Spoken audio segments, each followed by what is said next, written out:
Se suponía que sería el día más feliz de sus vidas, pero desde aquella calurosa mañana de 1981, nadie ha sabido qué pasó con Benito y Nieves. El asentamiento de San Gerardo de los Olivos, en el norte de Extremadura, contaba entonces con menos de 800 habitantes. La mayoría de las casas eran de adobe, con techos de barro y cercas de alambre de espino. Las radios de pilas eran la principal fuente de noticias, y la misa dominical era el lugar de reunión familiar. Benito trabajaba con el tractor en la granja de su suegro y era conocido por ser un hombre serio pero amable. Nieves enseñaba a los niños del pueblo y había vivido con su abuela desde la prematura muerte de sus padres. Llevaban 3 años juntos, y su boda iba a ser el acontecimiento más importante de la década.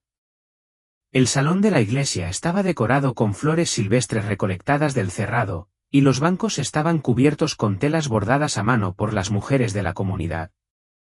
La ceremonia comenzó a las 4 de la tarde bajo un cielo azul y despejado, lo que lo embelleció todo. La novia llegó en un carruaje tirado por caballos, vestida con un sencillo vestido blanco y de encaje hecho por una costurera de Trujillo. Él la esperaba en el altar, sonriente, con un traje claro prestado por un primo de Navalmoral de la Mata. Las únicas fotos tomadas fueron con una cámara prestada. Una de ellas, la que se convirtió en la imagen más famosa del caso, muestra a ambos abrazándose y sonriendo frente a la casa donde vivirían. Pero lo que esta imagen no revela es que, a la mañana siguiente de la boda, Benito y Nieves desaparecieron sin dejar rastro. La última vez que los vieron fue alrededor de las 10 de la noche, cuando se despidieron de los invitados y emprendieron el camino a pie hacia la pequeña casa que habían preparado. No había electricidad en las calles de tierra, y solo la luna iluminaba el camino. La casa estaba a unos 600 metros de la iglesia, una sencilla estructura de 2 habitaciones con una estufa de leña, una cama doble y un armario nuevo que Benito había armado semanas antes. Al día siguiente, la dama de honor fue a entregar un regalo, un juego de sartenes de aluminio, y encontró la puerta abierta. La cama estaba hecha, la ropa de la maleta seguía doblada y la comida de la noche anterior ni siquiera había sido removida. Lo más extraño, según relatos de la época, era que ambos zapatos estaban allí, uno junto al otro, en un rincón de la habitación, como si se hubieran ido y hubieran decidido no volver. La noticia se difundió rápidamente, pero al no haber teléfono ni comisaría en la ciudad, la búsqueda comenzó con lentitud. Los primeros intentos provinieron de familiares y vecinos, que buscaron por el campo durante días, ni rastro, ni gritos, ni notas, ni testigos. Para muchos, era imposible aceptar que una pareja tan enamorada pudiera simplemente desaparecer horas después de intercambiar anillos. Esa semana empezaron a circular algunas teorías, una disputa familiar, la venganza de un exnovio, un plan de escape, la implicación en algo más grave, pero ninguna tenía sentido dada la tranquila rutina de Benito y Nieves. Su abuela, Hilda, nunca creyó que se hubieran ido por su cuenta. Todos los domingos, durante 9 años seguidos, dejó flores blancas frente a la pequeña iglesia donde se había casado su nieta, sin faltar ni un solo domingo.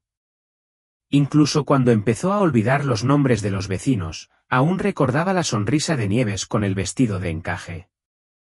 No fue hasta 1990, 9 años después de la desaparición, que un descubrimiento inesperado sacó a la luz una historia que parecía enterrada. Un tal Elías, del río São Francisco, a unos 200 kilómetros de distancia, encontró una maleta de cuero flotando lentamente entre las ramas de un arroyo. Era una de esas maletas antiguas, con cierre metálico y marco rígido. Estaba parcialmente abierta, y dentro había algo que jamás podría olvidar, un vestido de novia aún húmedo, cuidadosamente doblado, junto a una flor prensada y un anillo de bodas con las iniciales, NB. Elías se llamaba Don Elías y llevaba más de 30 años viviendo a orillas del río São Francisco, cerca de Talavera de la Reina, donde el río forma profundos remansos rodeados de árboles torcidos. Hombre de pocas palabras, no hacía alboroto, pero tampoco dejaba que nada pasara desapercibido. Esa mañana, remaba lentamente río abajo cuando vio la maleta flotando a la deriva, atrapada en las ramas de un lentisco. Al principio, pensó que era basura, pero al sacarla con el anzuelo, se dio cuenta de que era algo viejo, de cuero áspero, con un fuerte olor a humedad. Al abrirla, vio una tela blanca mojada, una flor cuidadosamente guardada, y lo más sorprendente, un pequeño anillo de bodas de mujer con las iniciales NB grabadas en su interior. Elías llevó la maleta a casa de un amigo, el policía retirado Andrés, quien hizo la primera conexión. Esas iniciales le recordaban un antiguo caso de persona desaparecida en el interior de Minas Gerais. La maleta fue llevada a la comisaría de Talavera de la Reina, y la noticia llegó a San Gerardo de los Olivos una semana después, traída por un vendedor de hamacas. Cuando Hilda supo que se había encontrado una maleta con un vestido y un anillo de bodas, se desplomó en el balcón y permaneció en silencio durante horas. El pueblo se paralizó. La radio local volvió a retomar el caso, y quienes apenas recordaban a Nieves comenzaron a recuperar recortes de periódico amarillentos. El vestido encontrado era idéntico al que llevaba en la boda, y la flor, la misma que Benito le había puesto en el pelo. Pero lo más sorprendente era su estado, libre de barro, sangre y lágrimas, como si hubiera sido guardada con sumo cuidado, a pesar de los años. La policía de Talavera de la Reina reabrió la investigación, recogieron muestras de tela e intentaron reconstruir el recorrido de la maleta hasta el río, un trayecto lleno de afluentes y tramos casi intransitables. ¿Quién la habría llevado hasta allí? La hermana menor de Benito, Noelia, reconoció el vestido y la maleta como pertenecientes a la familia. Recordó haber ayudado a elegir los detalles en el estudio de Trujillo. Confirmada la identificación, quedaba una pregunta: ¿dónde estaban los cuerpos? Mientras tanto, un recuerdo resurgió. La semana anterior a la boda, Benito había tenido una pelea con Alejandro, un hombre del pueblo vecino que, según se decía, se negaba a verla casarse con otro hombre. Se rumoreaba que Alejandro había sido visto en el camino de tierra observando el carruaje, pero nunca fue interrogado seriamente, y finalmente se mudó a la provincia de Toledo. Ahora, con la reaparición de la maleta casi una década después, la historia ha salido a la luz. Hasta el día de hoy, los familiares sienten que alguien, en algún lugar, aún sabe exactamente qué sucedió aquella noche de 1981.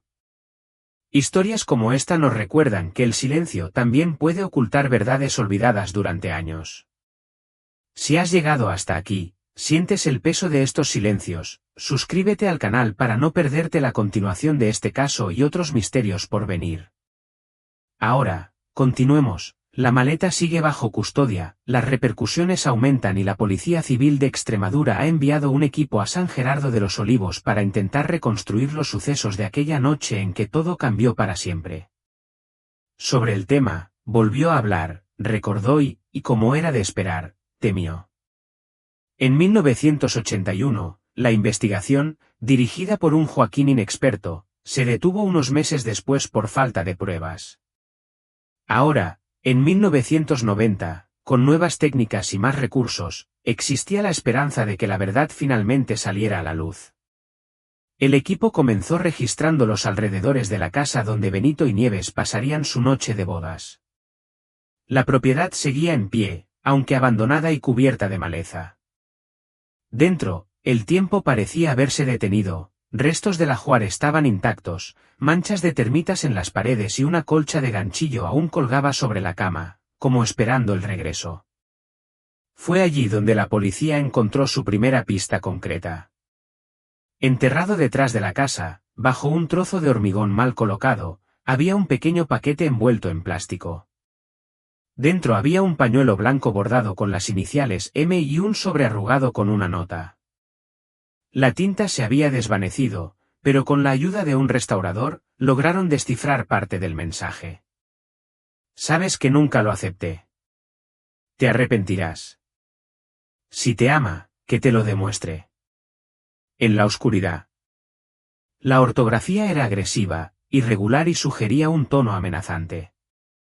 No coincidía con ninguno de los apellidos de la familia, pero Dolores, de 78 años y residente desde hacía mucho tiempo, recordaba una historia, una mujer llamada Marisa Inocencia, el primer amor de Benito cuando aún era adolescente.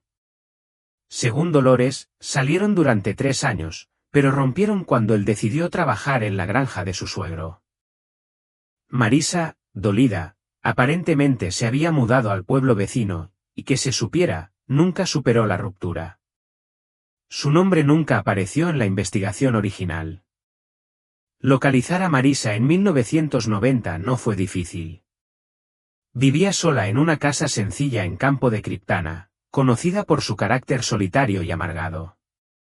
Al ser abordada por la policía, negó cualquier implicación en la desaparición, pero su nerviosismo llamó la atención. Afirmó no haber oído nada sobre ninguna carta o maleta en el río, y que no había visto a Benito desde 1979. Un giro inesperado de los acontecimientos puso a Marisa en el punto de mira.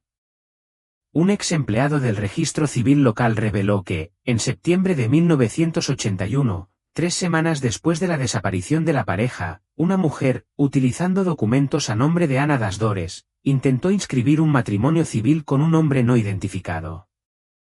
Su firma coincidía con la de Marisa, y Ana das Dores no figuraba en el registro civil local. El certificado nunca se completó porque desapareció antes de que se hiciera la segunda firma. La policía solicitó una orden de registro para la casa de Marisa. Durante el registro, encontraron una pequeña caja de madera envuelta en tela en el techo. Dentro había 2 retratos en blanco y negro, uno de Benito y el otro de Nieves, y un tercero roto, dejando solo el rostro de Marisa. En la misma caja había un trozo de encaje roto, del mismo tipo que se usó en el vestido de la novia.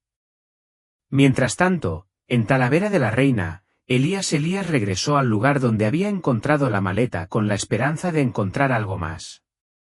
Conocía cada recodo del río como quien conoce las arrugas de su propia mano. Pero esa semana, el nivel del agua empezó a bajar, y lo que encontró fue aún más inquietante. Entre las raíces expuestas de un rape, a unos 30 metros de la orilla, empezó a aparecer una segunda maleta, más pequeña, encajada entre ramas y barro endurecido. Estaba hecha del mismo cuero que la anterior, y la cerradura seguía cerrada. Llamaron urgentemente a los forenses. Cuando por fin lograron abrirla, encontraron algo que dejó helados incluso a los investigadores más experimentados: 2 pares de zapatos cuidadosamente envueltos en telas de algodón, uno de hombre y otro de mujer, aún con marcas de barro seco de la noche de la desaparición, y, en el fondo de la maleta, una pequeña Biblia abierta en la página del Génesis, con un pétalo seco marcando el versículo, del día y la noche. Las pruebas empezaban a confluir. Ahora, los investigadores tenían 3 puntos de convergencia: la amenaza escrita enterrada detrás de la casa de la pareja, la posible identidad falsa utilizada por Marisa, y 2 objetos simbólicos arrojados al río, con años de diferencia, por alguien que parecía querer ser recordado, pero sin dar la cara. Solo faltaba descubrir el motivo y si, después de 9 años, aún se podían encontrar los cuerpos. En los días posteriores al descubrimiento de la segunda maleta, el ambiente en San Gerardo de los Olivos cambió. El silencio dio paso a la tensión, y el misterio, antes remoto, ahora parecía acechar en cada esquina. Era como si algo que había permanecido oculto durante casi una década resurgiera lentamente, y nadie estaba seguro de querer saberlo todo. El Joaquín a cargo del caso, Joaquín Carvalho, decidió centrar sus esfuerzos en las riberas entre Talavera de la Reina y Oropesa. Con el apoyo de la Armada y la ayuda de los Elíases locales, inició una búsqueda con anzuelos, buzos y perros rastreadores. A pesar de las dificultades del terreno pantanoso e inestable, fue durante una de estas búsquedas que uno de los perros se detuvo cerca de un recodo del río conocido como Backtern, un lugar rodeado de árboles frondosos, raíces sumergidas y lodo oscuro. Allí, a poco más de 1 metro de profundidad, los buzos encontraron restos de tejido mohoso adheridos a una rama sumergida. Tras una cuidadosa excavación, localizaron un trozo de hueso humano, aparentemente perteneciente a un brazo. Los forenses lo confirmaron: se trataba de un número con signos de exposición prolongada al agua. Había marcas sutiles, como arañazos o cortes, pero no se pudo extraer ninguna conclusión definitiva de inmediato. Aún así, la posibilidad de localizar finalmente los cuerpos dio un nuevo impulso a la investigación. Mientras tanto, doña Gilda, la abuela de Nieves, recibió una visita inesperada. Un hombre mayor con un acento pausado del noreste se presentó en su casa una tarde, diciendo que tenía algo que confesar. Se llamaba Pedro Llorente y dijo que había trabajado 3 meses en la finca del suegro de Benito en 1981. Según Pedro, la víspera de la boda, escuchó una acalorada discusión entre Benito y su suegro, el señor Honorio. El motivo era una vieja deuda y una exigencia. Benito no podía casarse con Nieves sin firmar primero un documento en el que renunciaba a la parte de las tierras que heredaría si Honorio fallecía. Pedro no sabía si Benito firmó o no, pero lo que más le asustó fue lo que vio a la mañana siguiente: el dormitorio de la pareja aún ordenado, la verja abierta y el coche de Honorio aparcado con barro en las ruedas, algo inusual, ya que rara vez salía de noche. La policía entonces centró su atención en el señor Honorio, quien ya rondaba los 70 y vivía aislado en una pequeña finca junto a la carretera CM 410. Al ser interrogado, se negó a hablar de su pasado, simplemente diciendo: lo que siembras, lo cosechas. Esta declaración se convirtió en tema de conversación en la ciudad durante días. El punto más delicado surgió de un detalle que nadie había notado en el certificado de matrimonio religioso. El sacerdote había notado que la pareja había firmado con bolígrafo azul, pero en la versión civil, registrada 3 días antes de la desaparición, Benito había firmado con bolígrafo negro. Era demasiado pequeño para ser notado en ese momento, pero ahora se ha llamado a un perito calígrafo para analizar los documentos, y el informe fue concluyente: la firma no coincidía. La notaría no pertenecía a Benito, era una burda falsificación. Los trazos eran vacilantes, la presión de la pluma, irregular. Alguien se había hecho pasar por él para formalizar el matrimonio antes del día de la ceremonia religiosa. ¿Pero por qué? Una nueva hipótesis empezó a gestarse, involucrando no solo celos y venganza, sino también intereses financieros y posibles alianzas improbables. Si alguien quería impedir el matrimonio por amor o dinero, tal vez idearon un plan para guardar las apariencias y borrar las pruebas poco después. La tensión se intensificó cuando surgieron rumores de que el cuerpo de Nieves podría haber sido enterrado, no arrojado al río, como se creía.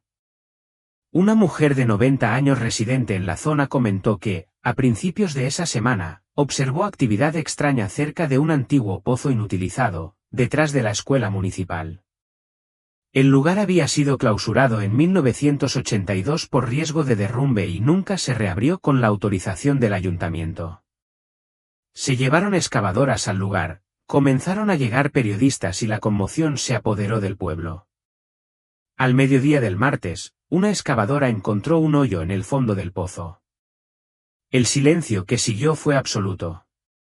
Entre los tablones podridos y las piedras sueltas se encontraban restos de tela floral, 2 anillos de boda oxidados y fragmentos de hueso. Uno de ellos aún conservaba parte de un anillo en el dedo, el mismo que llevaba Nieves en la ceremonia. El equipo forense se lo había llevado todo, pero una cosa era segura: no se trataba de una simple coincidencia. Lo que quedaba por determinar era quién había metido a Nieves allí y qué le hicieron a Benito.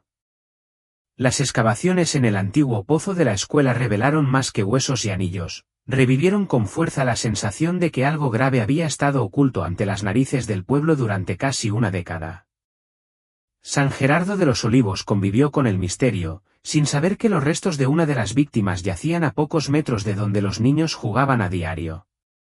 El examen forense confirmó lo que todos temían: los fragmentos óseos encontrados pertenecían a Nieves de Fátima, la novia desaparecida.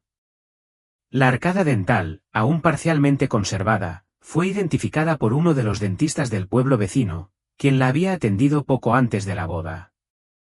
Los anillos de boda, aunque corroídos, eran idénticos a los originales que Benito había encargado en Ureña. Pero el informe también reveló algo inesperado: Nieves no se había ahogado, como se creía, había sido asfixiada. Tenía marcas de presión en el hueso yoides compatibles con estrangulación manual. Esto cambió por completo el curso de la investigación. Ahora se sabía que no se trataba de una simple desaparición, sino de un homicidio, y uno premeditado. Joaquín Carvalho centró sus esfuerzos en 3 principales sospechosos. Marisa Inocencia, ex de Benito, cuya conducta obsesiva y documentos falsos la colocaron bajo fuertes sospechas. Alejandro, exnovio de Nieves, quien fue visto observando la boda desde lejos. El señor Honorio, padre de la novia, cuyo silencio y posibles conflictos financieros con su yerno levantaron serias dudas. Fue entonces cuando surgió un nuevo testigo, previamente silencioso por miedo, Juanito Bautista, entonces de 14 años, uno de los chicos que solía ayudar con el reparto de leche a la finca del señor Honorio. Con casi 24 años, en 1990, se presentó en la comisaría de Trujillo diciendo que, la noche de la desaparición, vio algo de lo que nunca se había atrevido a hablar. Según Juanito, regresaba de casa de un amigo cuando vio un coche aparcado detrás de la pequeña iglesia. Dentro había 3 personas discutiendo, un hombre mayor, un hombre menor y una mujer morena. No reconoció sus rostros, pero sí recordaba una cosa: la mujer lloraba, el hombre menor gritaba y el mayor intentaba calmarlos. El coche aceleró hacia el camino de tierra que conducía a la presa de la finca Retiro. Esta información era vital: la presa nunca se había explorado. Era un fondo artificial utilizado para riego, pero se había secado parcialmente ese año debido a la prolongada sequía. A la mañana siguiente, el equipo de búsqueda acudió allí con la ayuda de voluntarios y buceadores de la zona de Ciudad Real. El fondo de la presa era denso, oscuro y lleno de sedimentos y objetos antiguos. Pero al segundo día, cerca del aliviadero, uno de los buzos encontró algo atrapado entre las rocas, un esqueleto casi completo, con ropa de hombre en avanzado estado de descomposición, pero aún reconocible, una camisa de color claro, un cinturón de cuero y un crucifijo atado al cuello con hilo. La familia de Benito lo confirmó: siempre llevaba ese crucifijo, un regalo de su madre. Su cuerpo había sido atado con alambre fino alrededor de los tobillos y una piedra de unos 20 kilos atada con cuerda vieja al pecho. Benito fue arrojado allí muerto, o aún vivo, los forenses no pudieron confirmarlo, pero el patrón de muerte fue diferente al de Nieves. Mientras ella fue asfixiada, él estuvo sujeto con peso, posiblemente inconsciente. La diferencia en el método de ejecución indicaba algo importante: alguien quería silenciarla directa y personalmente, y desapareció sin dejar rastro. Esta dualidad llevó a los investigadores a una nueva hipótesis: no se trataba de un solo perpetrador, sino de 2 cómplices, alguien que odiaba a Benito, alguien que envidiaba a Nieves y alguien con el poder y la oportunidad de borrarlo todo silenciosamente. La pregunta ya no era qué pasó, sino quién entre los vivos aún guarda este secreto y por qué. La confirmación de la muerte de Benito y Nieves impactó profundamente a San Gerardo de los Olivos. Lo que durante años se había tratado como una tragedia inexplicable ahora se transformó en un doble crimen, con motivaciones complejas y profundas raíces, no solo de celos, sino también de control, honor familiar y silencio cómplice. Doña Gilda pasó días sin salir de casa. Cuando por fin apareció en el porche, una mañana nublada, estaba vestida de negro de pies a cabeza. No lloraba, solo sostenía con ambas manos el retrato de su nieta el día de su boda. La hicieron desaparecer para silenciar lo que sabía, pero ahora Dios ha tocado la fibra sensible, repitió en voz baja, como si hablara solo para sí misma. El examen forense confirmó lo que ya se sospechaba: Benito y Nieves no murieron al mismo tiempo ni en el mismo lugar. La ropa de Benito estaba seca antes de entrar al agua, lo que indicaba que ya estaba muerto o inconsciente cuando lo arrojaron. Sin embargo, la ropa de Nieves presentaba marcas de tierra arcillosa, compatibles con la del pozo. Todo sugería que los asesinatos habían sido meticulosamente planeados, al menos, ejecutados fríamente. Joaquín creó una nueva cronología, cruzando los datos que habían surgido en las últimas semanas. Algo llamó la atención: entre la noche de bodas y la mañana siguiente, hubo un lapso de exactamente 4 horas en el que los novios desaparecieron y las primeras personas comenzaron a buscarlos. Nadie había oído gritos, y ninguna casa cercana había visto actividad extraña. Pero entonces surgió un detalle que había pasado desapercibido durante años: el recuerdo de una mujer llamada Gerarda, que estaba limpiando la iglesia en ese momento. Dijo que la mañana después de la boda, mientras barría la entrada de la iglesia, encontró el zapato de un hombre apoyado en el banco lateral, cubierto de barro, pero aún nuevo. Creyeron que era importante, pensaron que alguien había perdido algo durante la fiesta. Pero cuando describieron el zapato a la policía, cuero marrón, suela gruesa, costuras finas, la descripción coincidía exactamente con los zapatos que su suegro le había regalado a Benito días antes de la boda. La pregunta que surgió de inmediato fue, ¿por qué el zapato de Benito estaba allí y no en la casa donde debía haber dormido con Nieves? La única explicación lógica era que, en algún momento de la noche, Benito había regresado a la iglesia o lo habían llevado allí. Esto reabrió una teoría olvidada desde el principio, que ninguno de los dos llegó a casa esa noche. Al reexaminar los relatos, quedó claro que ningún testigo vio a la pareja entrar en la casa con traje. Todos simplemente asumieron que, al despedirse y caminar juntos por el camino de tierra, habían ido directamente allí. ¿Y si, en cambio, los hubieran interceptado en el camino? Con esto en mente, la policía inició una nueva investigación en los alrededores de la iglesia y el camino entre el salón y la casa. Se buscó a un cuidador que vivía en una de las granjas del camino. Era un hombre reservado que nunca había sido interrogado en ese momento, se llamaba Claudio. Hoy, con más de 60 años, seguía viviendo en la misma propiedad, cuidando ganado y cultivando verduras para vender en el mercado. Al ser abordado, Claudio negó haber visto nada. Pero un detalle llamó la atención de todos, parecía saber exactamente el modelo y el color del carruaje que usaron los novios. Esto era inusual para alguien que supuestamente ni siquiera había asistido a la ceremonia. Al ser presionado, finalmente confesó un dato vital: esa noche, dijo haber escuchado el sonido de un carruaje que regresaba en dirección contraria alrededor de las 11, y minutos después, voces agitadas y el sonido de un coche que se dirigía a toda velocidad hacia el camino rural. No dijo nada en ese momento por miedo. En aquel entonces, meterse con ciertas familias era como pedir que te desaparecieran, dijo. Cuando Joaquín le mostró fotos de Marisa, Alejandro y el señor Honorio, Claudio dudó ante una sola imagen: Alejandro. Ese es el que pasó en coche de madrugada, murmuró.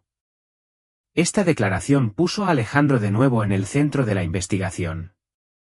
En ese momento, se había mudado al interior de la provincia de Toledo, donde, según los registros, vivía como vaquero en un rancho remoto.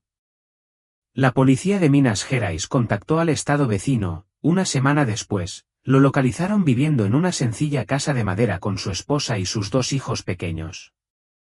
Lo llevaron para interrogarlo. Al principio, Alejandro negó cualquier implicación, dijo que ni siquiera sabía del matrimonio, que no había tenido contacto con Nieves en años y que se había marchado a la provincia de Toledo por trabajo. Pero solo le bastaron 20 minutos de interrogatorio para cambiar de tono. Cuando Joaquín colocó sobre la mesa la foto de la maleta encontrada en el río, con el vestido y la flor prensada, algo en el rostro de Alejandro cambió. Le tembló la mano, bajó la mirada y, por primera vez en 9 años, alguien empezó a decir la verdad. El silencio de Alejandro duró solo unos segundos, pero fue uno de esos silencios densos donde el tiempo se detiene. Cuando finalmente levantó la vista y se encontró con la mirada de Joaquín, lo que emergió no fue una simple confesión, sino un relato fragmentado y confuso, interrumpido por respiraciones superficiales y palabras que parecían doler al salir. Dijo que no había matado a nadie, que no había tocado a Nieves, pero confirmó: estuve en San Gerardo de los Olivos la noche de bodas. Explicó que no soportaba la idea de verla con nadie más. Era mía, siempre lo fue, murmuró, más para sí mismo que para la sala. Dijo que llegó al pueblo por el camino viejo y se escondió todo el día en un cobertizo abandonado a la entrada del pueblo. Esa noche, se acercó a la iglesia para presenciar la ceremonia desde lejos. Al ver a Nieves entrar del brazo de su tío abuelo, dejó de respirar por unos segundos y se quedó allí paralizado. Luego se acercó al carruaje en el que ambos regresarían a casa. Impulsivamente, se ató un paño a la cara y los acechó. Mientras la pareja caminaba por el sendero de tierra, Alejandro, según se informa, apareció repentinamente en medio del camino y se acercó. Solo quería hablar con ella, solo hablar. Fue entonces cuando Benito supuestamente atacó. Ambos forcejearon, y en ese momento, Alejandro afirmó haber oído el sonido de un coche acercándose, con las luces altas y el motor chirriando. Corrió, huyó por el bosque y no vio nada más. Negó haber tomado el cuerpo de Benito y haberse apoyado en Nieves, pero dijo que días después, alguien dejó una maleta frente a la casa de huéspedes donde se alojaba en Talavera de la Reina. Cuando la abrí, estaba el vestido y una carta escrita a mano que me decía que me callara o acabaría en el fondo del río.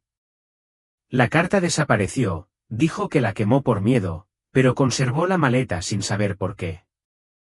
La llevó consigo durante años y, un día, presa de la culpa, la arrojó al río São Francisco con la esperanza de que alguien la encontrara. La versión de Alejandro parecía creíble en algunas partes, pero dudosa en otras. Lo que la policía sabía con certeza era que la maleta que contenía el vestido provenía de alguien que conocía demasiados detalles sobre la noche de bodas. Lo que más llamó la atención fue la carta que mencionó, una amenaza entregada con detalles personales, en un tono demasiado íntimo para ser de un desconocido. La posibilidad de que hubiera una segunda persona en el lugar de los hechos cobraba fuerza, alguien que había llegado en coche, alguien que presenció lo ocurrido entre Alejandro y Benito y aprovechó la confusión para actuar. ¿Pero quién? En ese momento, surgió un nuevo descubrimiento, proveniente de donde nadie esperaba, el antiguo registro civil. Mientras revisaba actas de matrimonio civil antiguas, un funcionario encontró, entre papeles amarillentos y actas incompletas, un sobre sin marcar pegado con cinta adhesiva a la contraportada de un libro de actas. Dentro había una hoja con solo 4 palabras escritas a mano, firma falsa. ¿Listo? La nota anónima parecía haber sido escondida allí a propósito.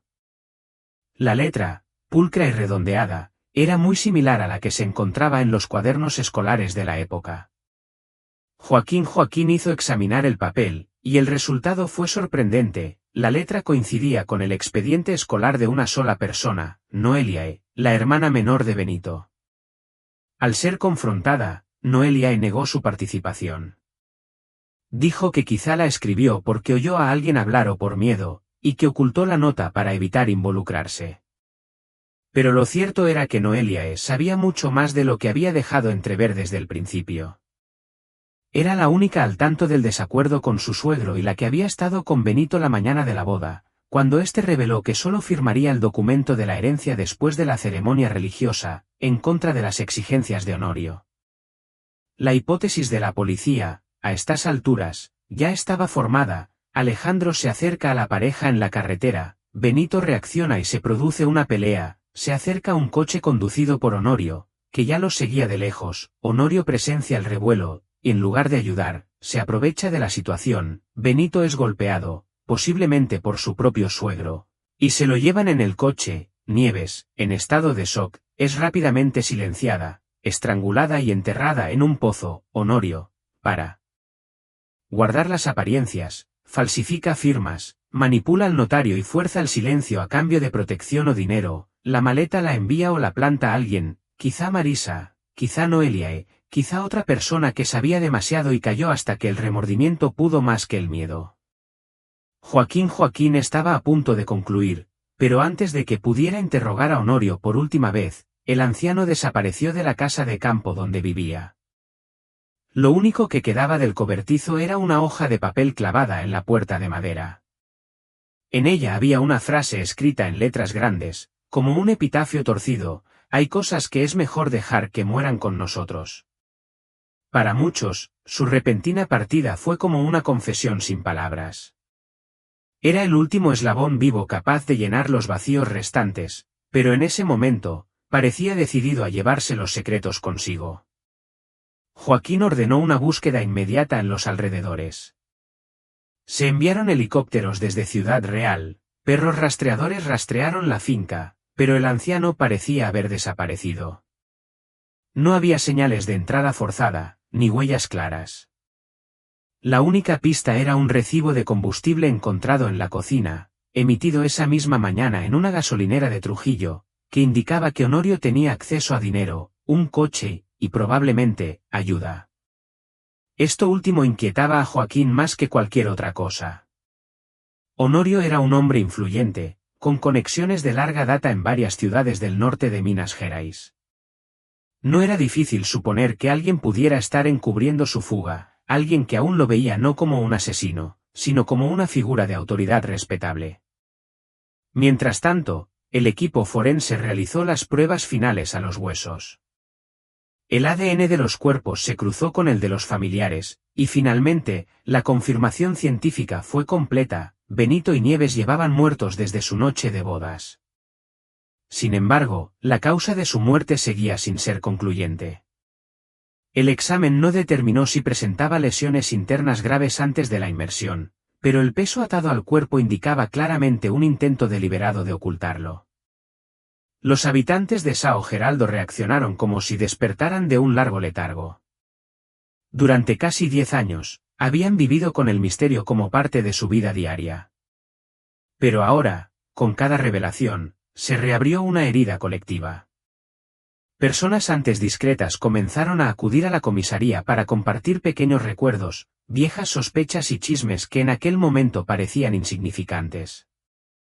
Entre estas voces, una le llamó la atención: Ezequiel, el viejo Ezequiel de la iglesia.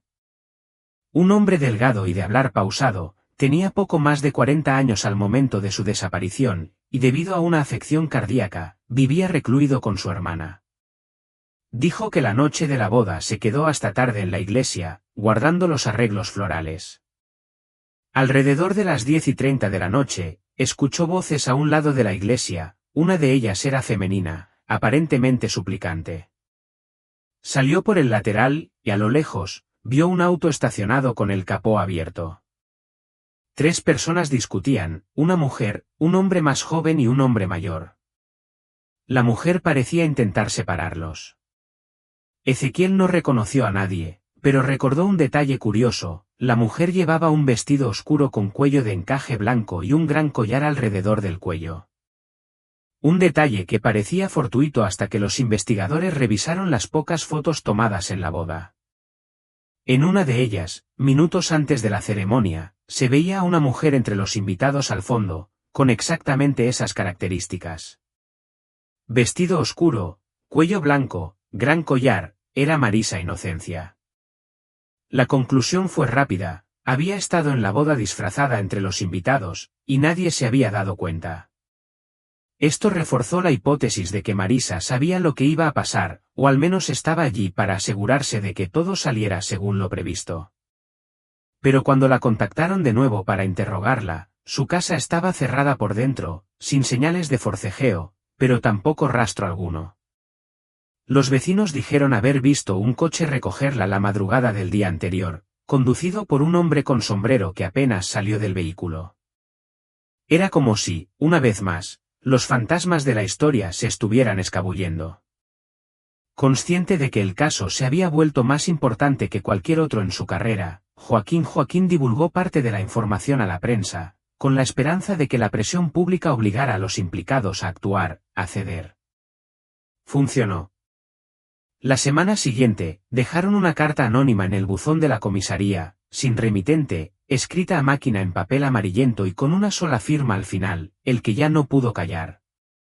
El contenido era sencillo, casi clínico. No la maté, pero lo supe desde el principio. Vi lo que le hicieron, vi cómo llevaban su cuerpo al pozo. Guardé silencio porque me prometieron que cuidarían de mí, de mi hija. Pero la culpa se convirtió en una plaga. Cada noche regresa a mí, con el vestido sucio y la mirada perdida. Se suponía que solo sería un susto, pero él perdió el control. Entonces, el otro quiso resolver el problema a su manera. Yo solo fui el enlace. Ahora que cada uno pague como pueda. El examen forense de la carta encontró fragmentos de tinta de pluma entre las marcas de escritura. Al compararla con notas antiguas de la investigación, fue posible identificar la letra: era de Noelia, la hermana de Benito, la que parecía más inocente, la más afectada. Ella era el nexo de unión, la única que conocía la rutina de la pareja, los conflictos familiares y quien probablemente sabía dónde y cuándo se movería cada pieza esa noche.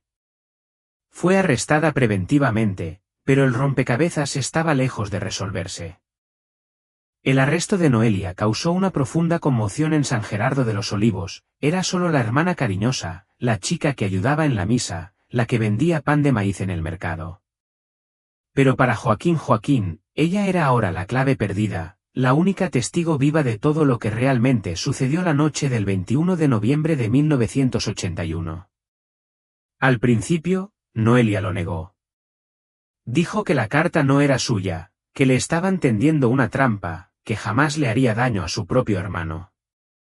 Pero las pruebas eran contundentes, la letra coincidía con una nota dejada en la notaría, la mecanografía, con una vieja máquina de escribir guardada en la escuela donde enseñaba, y había otro detalle, la carta estaba escrita en el mismo tipo de papel que usaba la parroquia local en la década de 1980, un lote al que solo ella y Ezequiel tenían acceso.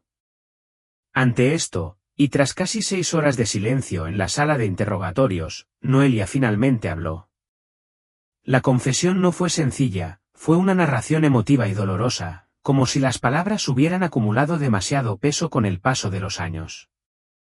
Llorando desconsoladamente, dijo que nunca quiso que fuera así, que todo empezó por miedo y que, para cuando se dio cuenta de lo que estaba sucediendo, ya era demasiado tarde. Según su relato, se enteró del plan por casualidad. Encontró a su padre, Honorio, hablando con Marisa detrás del cobertizo de la granja. Los escuchó comentar que Benito debía desaparecer antes de firmar nada.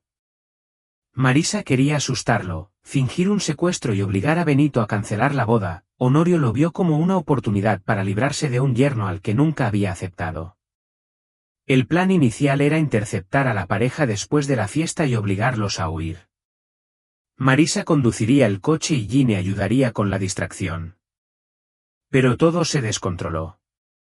Benito reaccionó al acercamiento, golpeó a Alejandro e intentó proteger a Nieves. En ese momento, Honorio apareció y golpeó a Benito con un trozo de madera. Este se desmayó. Marisa entró en pánico, Nieves gritó e intentó huir. Fue entonces cuando, según Noelia, su padre la estranguló con las manos desnudas, rápida y fríamente, sin decir palabra. Marisa se desplomó en estado de shock. Honorio ordenó que metieran el cuerpo de Nieves en la cajuela. Benito aún respiraba, pero estaba inconsciente, lo ataron y lo colocaron en el asiento trasero. El coche arrancó rumbo a la presa, donde separaron los cuerpos. Marisa, en trance, le quitó el vestido a Nieves y la flor del pelo, guardándolos como si fueran parte de un duelo personal. Noelia, en silencio, vio a su padre llevar a Benito a la presa, atarle una piedra al cuerpo y arrojarlo. Se hundió sin despertar, dijo ella, sin siquiera moverse. Nieves, enterrado en el pozo, fue arrojado allí por orden de Honorio. Noelia permaneció en silencio, por miedo, vergüenza y obediencia ciega a un padre que siempre lo controlaba todo y a todos. Cuando se reabrió la investigación, Noelia pensó que el secreto volvería a desaparecer. Pero al ver la maleta flotando en el río, se dio cuenta de que alguien más lo sabía, alguien furioso, alguien que se aferraba a algo más que recuerdos. Sospechaba de Marisa, siempre había tenido un lado oscuro y no quería que Benito volviera, quería que sufriera por haber elegido a Nieves. En las semanas posteriores al crimen, Marisa intentó suicidarse 2 veces. Luego desapareció. Años después, la volvieron a ver en Chapada o Doceu, viviendo como si nada hubiera pasado. Joaquín, al oír todo esto, le hizo una última pregunta: ¿por qué decidiste hablar ahora? La respuesta fue breve: después de tanto tiempo, el silencio empezó a doler más que la verdad. La confesión de Noelia permitió a la policía emitir una orden de arresto formal contra Honorio, ahora prófugo, y otra contra Marisa, cuya participación, incluso sin haber cometido los asesinatos, la convertía en cómplice activa. Pero el tiempo se agotaba. En la frontera entre Guadalajara y Toledo del Sur, se encontró abandonado a la orilla de un arroyo un coche con matrícula falsificada. Dentro había ropa de hombre, medicamentos habituales y en la guantera, una carta de despedida firmada a mí. Era Marisa. Su cuerpo nunca fue encontrado, solo se encontraron huellas en el borde del barranco, que terminaban en el agua poco profunda. La policía consideró el suicidio, pero Joaquín no estaba convencido, creía que ella sabía demasiado como para desaparecer así como así. Honorio, en cambio, permaneció invisible. Pero un nuevo detalle cambiaría el curso de la búsqueda. Una pista anónima indicó que se escondía en el mismo estado en que había aparecido la maleta de Benito 9 años antes. El río, al parecer, no había revelado todos sus secretos. La búsqueda de Honorio tomó un nuevo rumbo. Se sugirió que se escondía en una comunidad ribereña entre Talavera de la Reina y Manzanares el Real, una región de difícil acceso donde el río São Francisco serpentea entre densos bosques, pequeñas islas y residentes aislados. El equipo, liderado por Joaquín, partió en pequeñas embarcaciones, con el apoyo de la marina y guías locales. Pasaron días recorriendo el río arriba y abajo, escuchando a Elíases, observando senderos y preguntando por un hombre tranquilo de cabello blanco que llegó sin decir de dónde venía. Al cuarto día de búsqueda, llegaron a una casa sobre pilotes a orillas de un estrecho arroyo. Un residente confirmó que un hombre con esas características había aparecido allí meses antes, diciendo que huía del bullicio de la ciudad. Pagó en efectivo y fue educado, pero no aceptaba visitas y rara vez salía durante el día. La policía rodeó discretamente la casa. Al amanecer, cuando llamaron a la puerta, el hombre no intentó huir, abrió la puerta con calma, como si hubiera estado esperando ese momento. Era Honorio. Su estado físico era lamentable, demacrado, quemado por el sol y hundido. Solo llevaba un pañuelo blanco y una pequeña libreta en el bolsillo. Fue arrestado sin resistencia. De regreso, permaneció en completo silencio, negándose a beber agua, comer o a hacerle preguntas. En la comisaría, la escena parecía surrealista. El hombre que lo había controlado todo durante tanto tiempo estaba ahora sentado en la misma mesa donde su hija había confesado los crímenes. Cuando Joaquín lo interrogó por primera vez, simplemente dijo. Mencionar el nombre de Nieves bastó para provocar una reacción, se le llenaron los ojos de lágrimas. Era la primera y única vez, aún así, se negó a firmar ninguna confesión. Simplemente dijo que hizo lo que creía correcto para proteger el apellido familiar, y en voz baja, murmuró, iban a irse, casarse, registrar las escrituras, dividir las tierras. Sabía que yo estaba en contra, y él pensó que podía confrontarme en mi propia casa.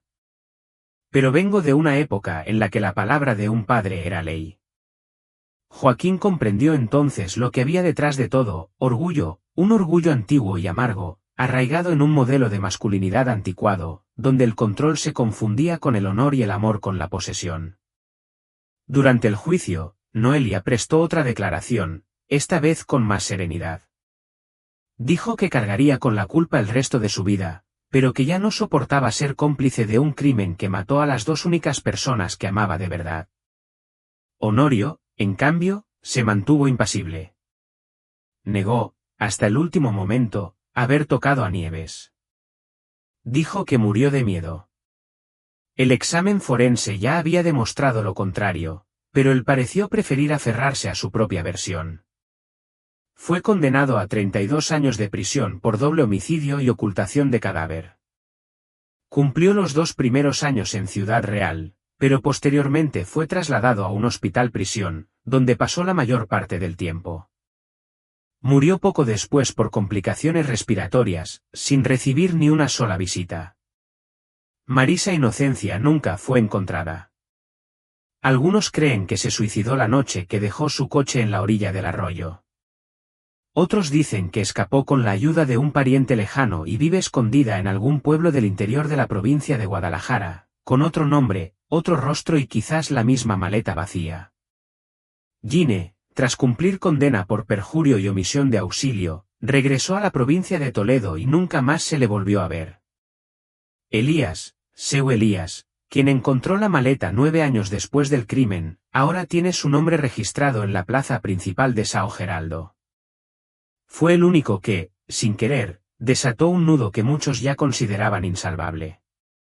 Doña Gilda falleció 3 meses después del juicio. En su lápida, una inscripción elegida por la propia Noelia, antes de su arresto. Ya puedes descansar, nieta mía. El amor que intentaron silenciar fue escuchado.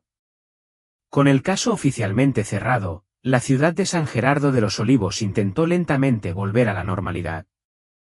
Pero el silencio de casi una década, seguido de revelaciones tan profundas, dejó cicatrices que jamás se borrarían.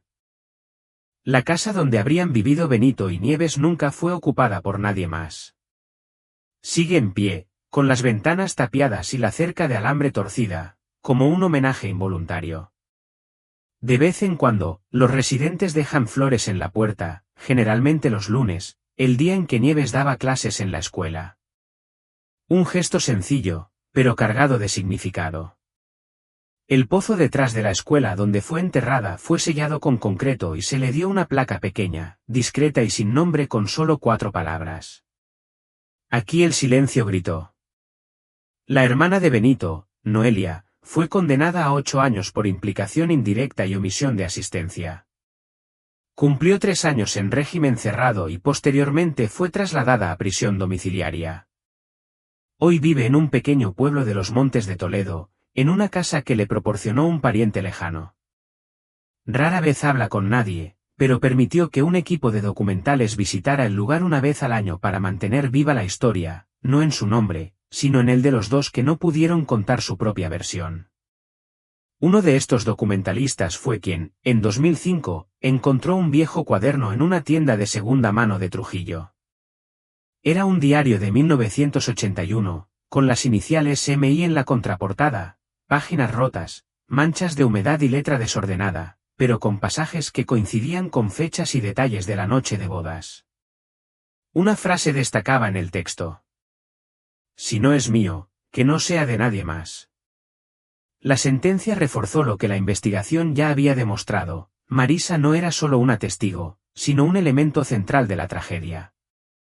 Su amor por Benito, combinado con su rechazo, impulsó algo mucho más grande que una ruptura, un plan urdido en la oscuridad, alimentado por alianzas tóxicas y la connivencia de aquellos a quienes se suponía debía proteger. Su historia empezó a contarse en las escuelas locales como parte de las clases de ciudadanía. No como un cuento de terror, sino como un recordatorio de lo que sucede cuando el orgullo se impone al afecto, cuando el silencio se cultiva como una virtud y cuando el amor se manipula como posesión. En 2021, 40 años después de la desaparición, el ayuntamiento inauguró un sencillo monumento conmemorativo frente a la antigua iglesia, con 2 placas de cerámica. La primera lleva los nombres: Nieves de Fátima Araujo, Benito Ribeiro da Luz. La segunda, la inscripción elegida por los antiguos alumnos de Nieves. El amor no desaparece, solo espera ser recordado con justicia. Esta frase resonó no solo entre los habitantes del pueblo, sino en todo Brasil, después de que la historia fuera contada en un documental emitido en la televisión pública de Minas Gerais. Pero lo que más impresionó a los productores durante la filmación del especial fue la historia de una anciana residente de la zona ribereña cerca de la órbita del murciélago. Comentó que durante años había visto a una mujer de cabello oscuro con un gran collar y mirada perdida, caminando sola por la orilla del río al anochecer, en silencio, siempre con una flor entre los dedos. Nunca hablaba con nadie, nunca respondía a un saludo. Un día, simplemente dejó de aparecer.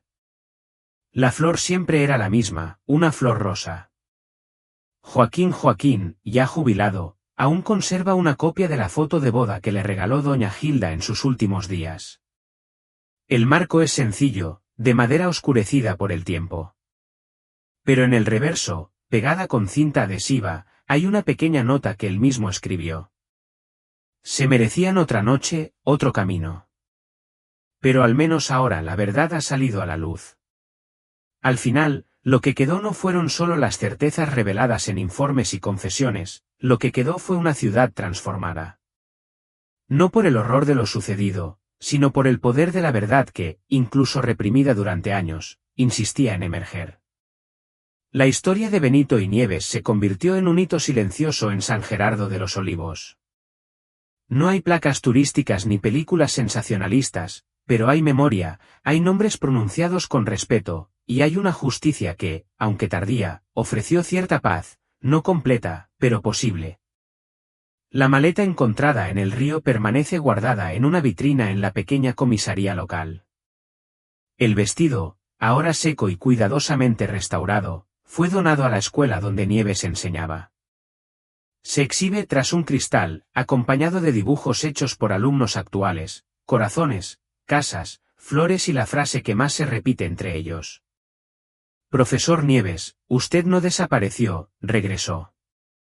La presa de la Hacienda Retiro fue rellenada, la zona donde fue arrojado Benito fue rebautizada como Curva da Esperança, nombre dado por los propios vecinos. Algunos dicen que es una exageración, un intento de borrar lo ocurrido allí. Otros creen que es una forma de reinterpretar el lugar que intentó encubrir la verdad. En última instancia, el caso reveló algo más profundo que el crimen en sí, mostró cómo las tragedias más devastadoras pueden surgir de la banalidad de los gestos cotidianos, los silencios convenientes, los amores no resueltos y las vanidades arraigadas. No hubo un final feliz, pero sí un cierre, y eso, para quienes han esperado durante años, es casi un nuevo comienzo. Si Benito y Nieves hubieran sobrevivido, quizás hoy estarían viviendo en esa sencilla casa de 2 habitaciones, con hijos, nietos y una historia completamente diferente que contar. Quizás irían juntos al mercado y a misa, experimentando los detalles invisibles que conforman una vida. Pero lo que el destino negó, la memoria lo reconstruyó, porque hay historias que se niegan a desaparecer y personas que, incluso silenciadas, terminan siendo escuchadas.